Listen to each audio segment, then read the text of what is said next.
Kasi right now, okay, this is the answer of your prayer talaga, guys. Kasi ako, naranasan ko na almost 6 years, guys. Okay, lahat na ng business, pinasukan ko na talaga. No?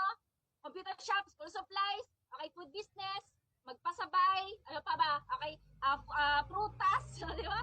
So, parang ano ba, sinasabihan ako na mag grocery doon, tapos babayaran nila ako, di ba? Sa mga pasabay, yung mga yung mga business na nagiging uso siya, di ba, noong pandemic, okay, tas pasabay.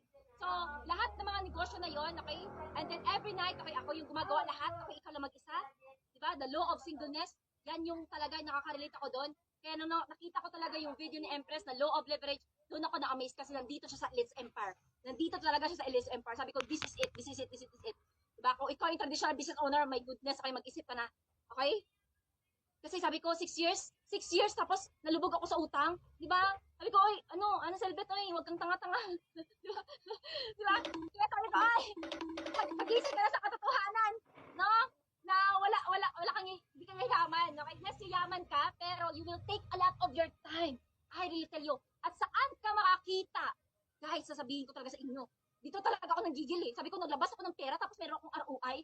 Sabi ko, my goodness, sabi ko dito sa traditional business owner ko, kailangan ko pa talagang gawin 3 years talaga.